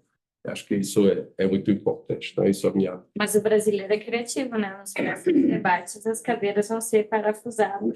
E hoje isso Não de vai mais ter manhã. problema nenhum. E hoje isso de manhã. Vão ser flexíveis, talvez. Criatividade brasileira. Ô, Não, a gente abre para... Tem perguntas online, tá? Não Por tem? enquanto, Tá. tô monitorando Tem aqui. perguntas presenciais dos nossos palestrantes? Não, a gente tem um monte, né? Alguém, não? Eu vi um slide falando a respeito do PPP, né, questão da produtividade, fazendo um comparativo ali do Brasil com outros países, né? Aparentemente, parece que a produtividade brasileira ela é bem baixa comparando com esse índice aí. Ao que vocês, na opinião de vocês, ao que vocês atribuem a essa situação da produtividade brasileira estar nessa situação, ser essa situação? Acho que aqui é o elefante na sala que a gente ninguém quer agarrar. Então, vamos olhar. O investimento em qualidade de educação, desde o mais primário, não é constante, nunca foi, não é massivo e não é de qualidade. Acho que um grande diferenciador é isso. Quando a gente vê, por exemplo, Índia e China, que são dois modelos bem comparáveis, inclusive pior, né, no estágio inicial, 30 anos do seu desenvolvimento, duas estratégias totalmente diferentes enquanto à educação, mas dois apoio e direcionamento massivo, né? Então, aqui existe um problema estrutural que, infelizmente, para a gente como empresário ou gestor de empresa, a gente tem que assumir como uma função, né? Podemos nos queixar, levantar pelo Congresso Nacional, pedir coisa, fazemos, aliás, mas não rende o suficiente. Então, o que a gente precisa justamente entender é que precisamos proporcionar essa evolução interna dentro da nossa empresa. O segundo fator, que talvez é um fator ainda mais macro, é que quando a gente analisa os ciclos econômicos no Brasil, não é só no Brasil, é bem característico isso também na América Latina. Eu vejo isso em outros países também. Aqui a gente está no Brasil, então o foco está na produtividade brasileira. Número bem semelhante existe em outros países, o Chile, o México também tem, com diferente resultado, tá? Aliás, a OCDE faz um relatório que chama Getting Skills Right. Eu incentivo, eu mandei recentemente para um deputado federal aqui no Brasil, que aparentemente não tinha entendido muito bem como funcionava. Está lá, 13% das pessoas que têm um cargo em terceiro executivo, ou seja, supervisor, tem um nível de faculdade completa. É o antepenúltimo de todos os países da OCDE. Tá? Mas por que isso? Isso é uma interpretação minha, não é, mas pode ser que seja, né? Que o ciclo econômico do Brasil, ele criou flexibilidade, não criou produtividade. Vinha o ciclo do café, vinha o ciclo da borracha, depois vinha o ciclo de exportador não sei o quê, e a gente produzia, vendia e lucrava, né? E aproveitava e tá ok. Justamente derrimar as bonâncias sobre a demanda interna, tudo isso. Então, no meu, por exemplo, função, que é a festividade comercial, o que fazia? Recruta vendedor para abraçar uma demanda que vem sozinho. Putz, o ciclo agora é acíclico, manda tudo embora. Você não cria produtividade, você não cria estrutura, você não cria uma cultura de melhoria contínua, porque você não investe no pessoal, você pega e descarta, né? Enquanto, de novo, olha a China, olha a Índia, se não quiser olhar a Índia, olha o México. Não é isso. O México também tem uma dificuldade muito grande. O México também tem uma pobreza muito grande. O México tem, o Chile tem 84% de pessoas que vivem num PIB abaixo da Bolívia, cara. 84. Está melhor. Mas o custo da educação básica, né? Isso é... Você sabe que a Índia produz por ano mais PhD do que os Estados Unidos têm de alunos por ano. É uma coisa de doido. Estão investindo muito no brain, né? Uma força gigante que se aqui. Educação. Educação é um problema para tudo, gente. Não quero resolver o problema do Brasil. Então, mas a gente, mais uma vez, não é uma crítica positiva e negativa, eu faço uma conscientização da responsabilidade social das empresas, social, e tem um tema fundamental para fazer esses treinamentos, porque Energia aqui é o que eu não falo. Muito mais energia aqui do que na França. Motivação. Brasileiro motivado, nada para. Alguém mais? Indo um pouco na prolongação desse tema, o que a gente tem observado, né, é que o ciclo dos profissionais nas empresas está cada vez mais curto, tanto numa posição como na própria empresa. Os jovens querem galgar posições muito rapidamente, e se fica 2 anos é muito. Em geral, depois de 1 ano já querem uma promoção e vão mudar de empresa se não a obtêm. Então, os investimentos em treinamentos, eles às vezes dão pouco resultado, porque o tempo de treinar, o profissional já foi para outro lugar, para outra empresa. Como que vocês... então, isso eu acho que pode impactar a questão da gestão do risco, mas também da produtividade.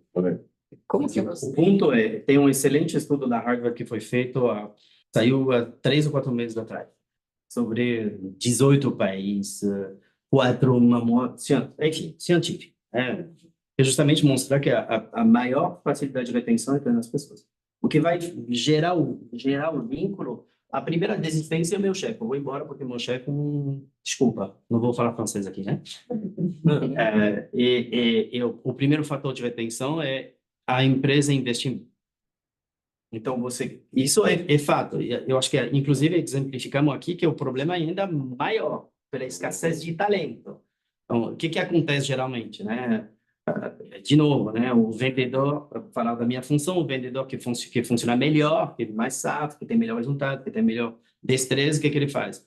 Menos de 18 meses, vira cano. Né? Não entende nada ainda de venda, mas já é cano. Já cuida dos melhores clientes. O CAN, ele consegue fazer um negócio lá, organiza, melhora, pô, em 18 meses fica gerente regional.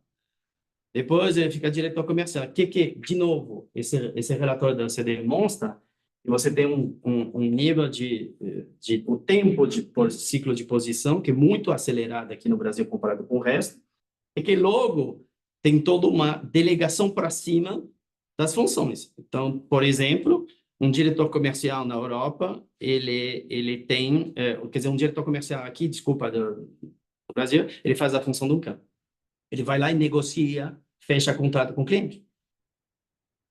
Inclusive, a principal dor dos nossos clientes, os diretores comerciais, chega e fala: não aguento mais. O vendedor ele negocia mais comigo que com o cliente. Ele vem e fala: o cliente não quer pagar, você tem mais desconto, senão ele vai comprar concorrência. Simplesmente não negocia, ele negocia internamente, não negocia.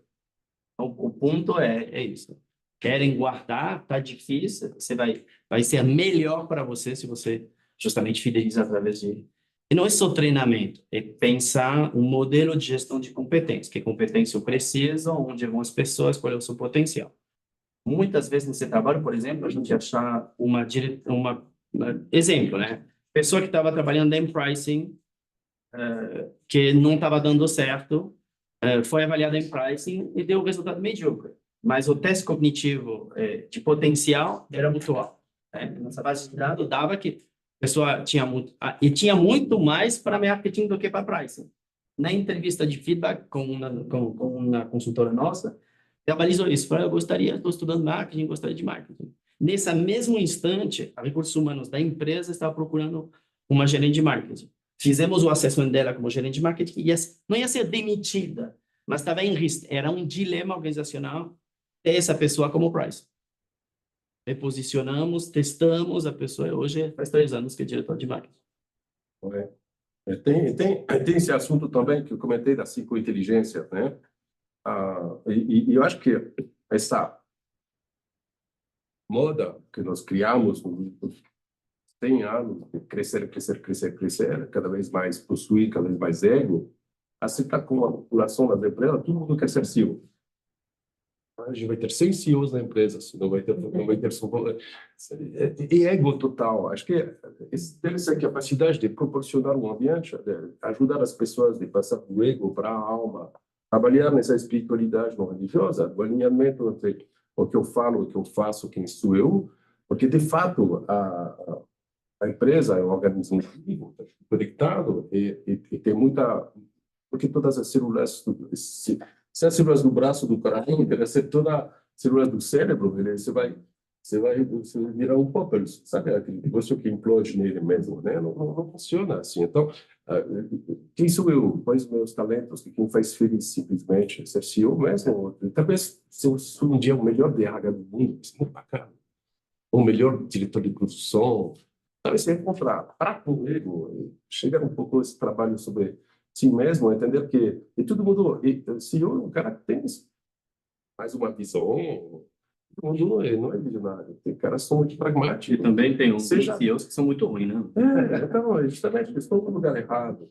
Então, só reconhecer com humildade quais são e amor, as suas melhores capacidades, tornar a sua melhor versão dentro de uma organização. E acho que ego. Para mim, isso é o pior dos males do sucesso. Tem umas coisas que são relativas também, porque agora eu vou contribuir um pouquinho com a tua pergunta, Corine. Quando eu fiz minha escola de administração no Rio Grande do Sul, que é uma das melhores que tem no Brasil, eu aprendi dentro da escola que 2, 3 anos você fica numa empresa. Se não se dá sinal de que você não se adapta, se você não mudar. Então, quando a gente aprende isso na escola, você acha que aquilo é verdade. Aí você chega na França e diz, gente, você faz 20 anos que está aqui? Né? Você também entende que as empresas daí são diferentes, que tem uma evolução. Essa pessoa não ficou 20 anos, cada 5 anos fazendo a mesma coisa, ela evoluiu. Mas acho que, assim, hoje até no estudo, às vezes é meio, né, o jovem não tem muito parâmetro. Se ele escuta isso, ele acha que é verdade, que... não, mas mesmo evoluindo, eu escutava isso, mesmo evoluindo dentro da empresa, se você não muda, você mostra que você é rígido, que você não se adapta, que você não é flexível. Então, você acha que isso é verdade. Então, talvez isso é um problema que o Brasil tem, que as pessoas mudam muito mesmo. Acho que o tratamento das pessoas também tem uma grande diferença entre a França e o Brasil. Na verdade, o mercado do Brasil é muito violento na parte trabalhista. Sim, muito violento. Um país onde, tipo, o cara é demitido, nem consegue passar no escritório dele, as coisas são dadas para... Isso é um impacto muito grande para o profissional. Então, o respeito que o profissional pode ter pelas empresas também é muito diferente do tratamento, de proximidade, tem comunicação, tem sindicato, tem reunião, tem concertação e tudo isso. O modo, a empresa, e também tem uma outra diferença. O empreendedor no Brasil, diferença entre o salário baixo e o empreendedor, vai até 2.000 vezes. Na França, é 7. Então, o cara ganha o salário mínimo, que é 1.500 euros na França, mas o dono da empresa ganha 5.000. Aqui ganha 200.000 reais, o cara ganha 1.000 reais. Tipo, é muito conflitante. Também tem uma maneira de abordar as empresas de outro jeito. Produtividade também. Então, falamos uma coisa que mudou muito, é o home office. O tratamento também do trabalho remoto aqui, por exemplo, na França, é completamente diferente. E todo mundo volta das empresas da França. Aqui ainda não. Não é por razão que eu entendo. Deslocamento é muito longe, prefiro trabalhar em casa, tem 2 horas de manhã. Eu entendo isso. Mas, sinceramente, se somos bem honestos, na continuidade da empresa, na cultura da empresa, no círculo de contato que ele comentou, não é a mesma coisa. Eu teve funcionários que entraram e saíram da empresa e quase nunca vi ele fisicamente, pessoalmente. Como você consegue traduzir a história da companhia, como ele falou, que se faz no café, passar valores, etc. É muito complicado. Também o assunto da produtividade é também ligado a isso, porque as pesquisas mostraram que durante a pandemia e depois da pandemia, a produtividade caiu. É por isso que muitas empresas estão fazendo os funcionários de volta. Como você monitora as pessoas? Na Europa, meio rígida, você é alemão, nós sabemos que o cara está em casa e talvez vai, tipo, a gente seguir algumas regras de maneira um pouco, porque o hábito é cultural, não é o Brasil, diferente. Ele está em casa, bom, tranquilo, tá, tipo, é um pouco diferente. E ser honesto também com isso, então, voilà, eu acho que tem até algumas diferenças. Eu acho que isso já está... Ontem a Amazon já anunciou que volta todo mundo Sim, à empresa em 5 dias. Totalmente favorável. Muitas vezes a companhia, por exemplo. Mas em quem vai pedir demissão? Eu acho que isso tipicamente é um assunto permacrise. Um assunto permacrise sobre o qual a gente mexe uma só Vai embora. Ou ele vai procurar a empresa que vai contratar ele, que ele vai ter menos deslocamento, que vai entender que o mundo mudou. Porque mudou, de uma certa forma. Não Aí tem acho que como. depende muito da função da pessoa, do tipo de empresa. Eu tive um caso lá, quando eu estava na França, um amigo meu trabalha na L'Oréal. Aí eles exigiram todo mundo voltar 5 dias. Muitos jovens pediram demissão. Os mais velhos, não. Aí eles tiveram que entrar no acordo, sei lá, ficou 2, 3 dias em casa, 2, 3 dias no escritório. Aí você vai ter sempre aquele, depende muito do que você faz e da sua senioridade. Imagina um estagiário que está chegando na empresa, que vai para o escritório, não vê ninguém, não sabe para quem perguntar, deve ser difícil. Agora também, para uma pessoa que mora, e aí você tem em qualquer lugar, a 2 horas de distância do escritório, vir todo dia, também é complicado. Então, Mas tem, isso é um debate muito profundo também, porque, na verdade, fazer evoluir os funcionários, e você foi muito interessante, porque você falou mais cedo sobre os franceses com o governo, né? Você puxa essas pessoas do estágio de vítima para um estágio de eu me responsabilizo pela minha vida, né? Porque que seja em estágio de vítima, seja governo ou empresa, culpa da empresa, não está me dando o que você pode fazer para a sua vida? Como você pode contribuir para a sua empresa de fato, de verdade? Para você, para a sua família, para a empresa. Quando você sai do estágio de vítima, se torna responsável, aí eu acho que o debate do home office ele é mais abordável. Quando você tem 70%, 80% de estágio de vítima, não é a minha responsabilidade, aí é delicado. É o justo meio, fazer evoluir a turma e soltar. Sabe? tem um livro do fundador da Netflix, que ele escreveu, inclusive, junto com a professora do INSEAD, que fez o Culture Map. Eles contratam, lá, se você tira férias quando quer, você não tem relatório de despesa, cada um faz o que quer. Mas para você conseguir chegar nisso, você tem que contratar pessoas com nível de maturidade para que isso funcione. Correto. Aqui no Brasil, eu acho complicado, porque foi o que você falou, está em casa, vou aproveitar, comprometimento. É o comprometimento. Então, se o meu trabalho, eu tenho que ser medida pelo meu resultado. Então, se eu conseguir atingir meu resultado, no caso, eu sou consultora, tenho que... O cliente está satisfeito, as coisas são entregues. Se eu às 10 da manhã sair para fazer a unha, tudo bem. Agora, aqui no Brasil, muita gente que... Gente, eu sou da Bahia. A segunda quinta-feira de janeiro, metade dos baianos tinham gripe para não ir trabalhar, porque, coincidentemente, é a lavagem do Bonfim. Aí todo mundo que estava gripado em casa aparecia na televisão. Mas Neymar fez isso também com o PSG, cada câmera está com família. Mas isso Entendeu? Assim, eu adoro a Bahia, mas é isso aí. Tem exemplos maravilhosos, que são os garçons nos botecos, as faxineiras. É verdade, eles estão, não em todos, mas tem exemplos de garçons que estão sempre lá, na hora, antes da hora, ficando depois da hora, lavando a calçada, sorrindo, viajando 1h30, as meninas maquiadas. Esse é o exemplo de comprometimento. Então, acho que tem o que você falou é muito no mid-management, mas nas camadas mais operacionais. Então, a gente tem que resgatar porque esses valores aqui do cara do boteco, faxineira, elevar isso para as empresas.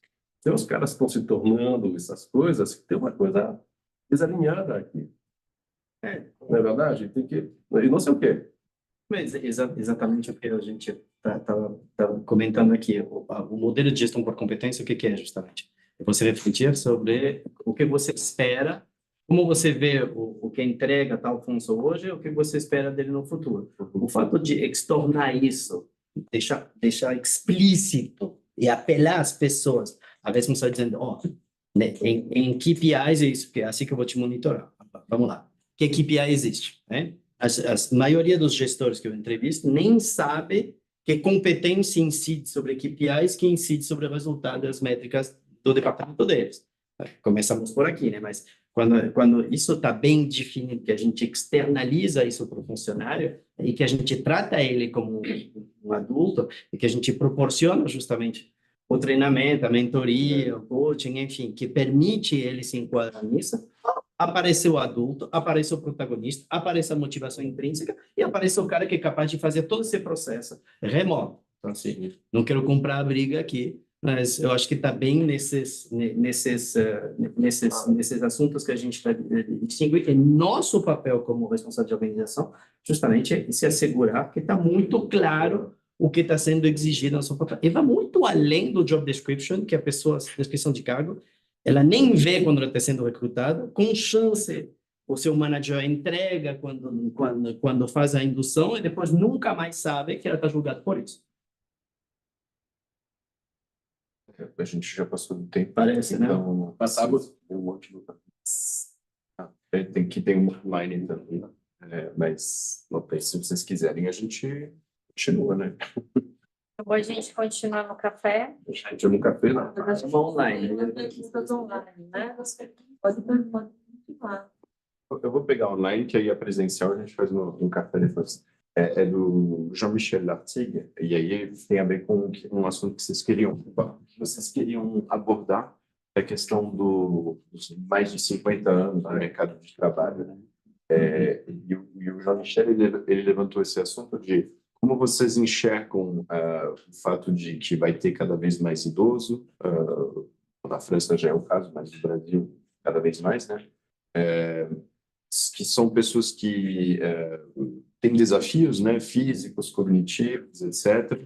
Uma geração mais nova que não está nem um pouco sensibilizada com isso, como que essas pessoas mais velhas conseguem lidar com tecnologia, com permacrise, etc.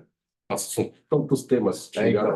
Eu posso fazer só um comentário? Eu fiz um post sobre isso há um mês no meu LinkedIn. Eu acho que o post que tem mais reação de todos os posts que eu fiz na minha LinkedIn. Foi um post sobre pessoas de mais de 50 anos. Fiz um post sobre justamente isso. Uma menina que comentou uma coisa, eu, em cima do post dela, fiz comentário. Eu acho que eu tive 900 comentários de pessoas que realmente sobre justamente isso. Há um pouco, não é um conflito de geração, mas justamente no mundo de hoje, onde justamente tem essa estabilidade, esse perfil pode trazer mais estabilidade na empresa, pelo engajamento, pelo comprometimento, pela estabilidade emocional, como você falou. A taxa de rotatividade no Brasil é a maior do mundo, 2,6. Uma empresa se renova inteiramente cada menos de 3 anos. Então, você falou uma coisa que para nós, por exemplo, é importante. Nós temos informações muito sensíveis.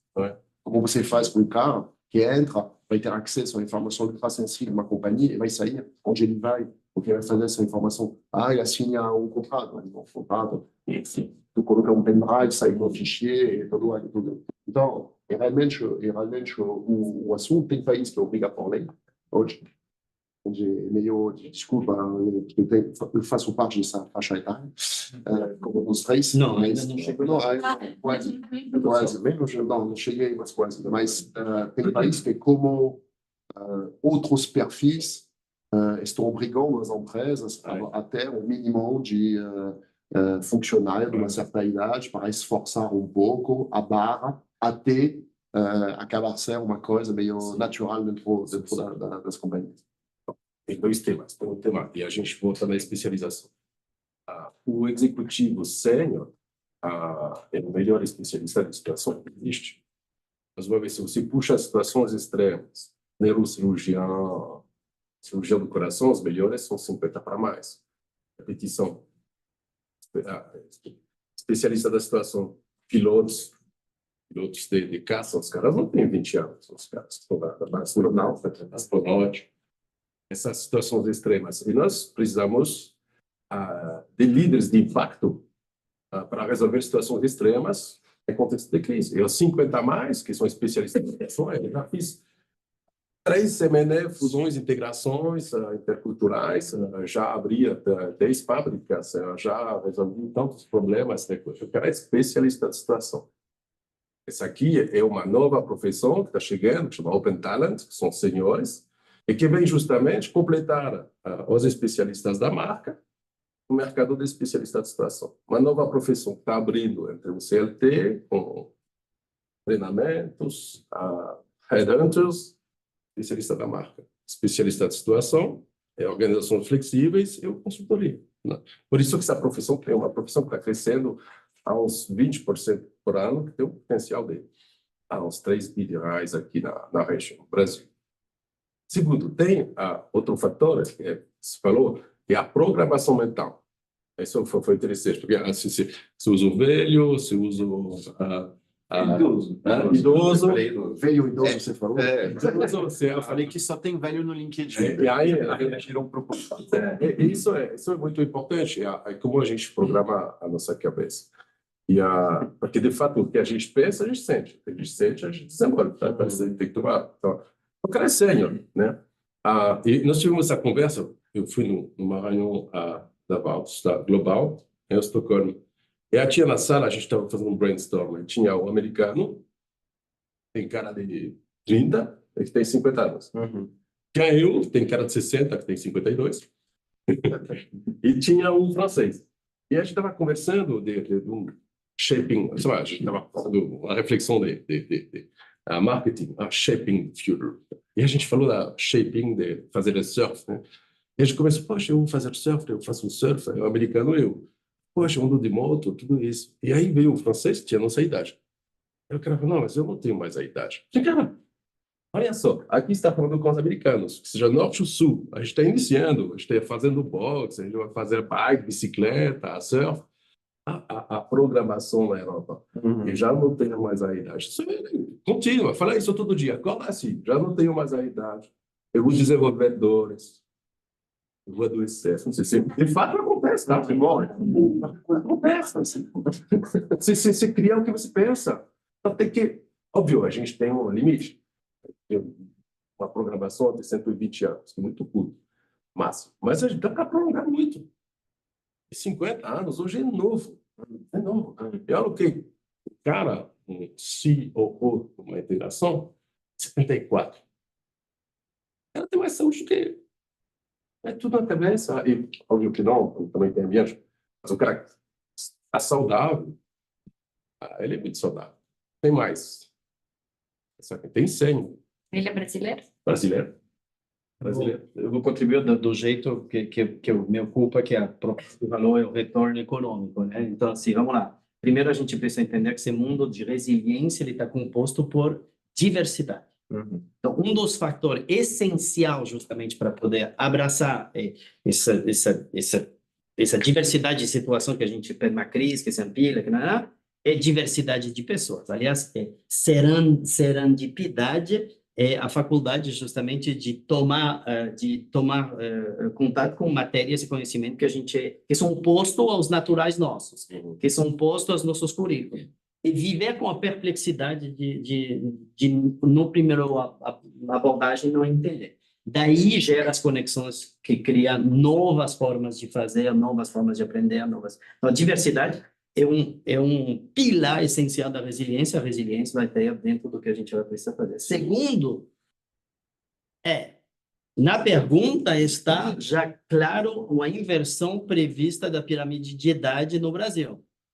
Cara, é um mercado enorme, como um mercado enorme na Europa, como um mercado enorme nos Estados Unidos. Eu lembro que quando eu era responsável de pesquisa na BIC, eu deixava de pesquisar em cima de 45 anos. Eu tenho 47, eu estou fora da pesquisa.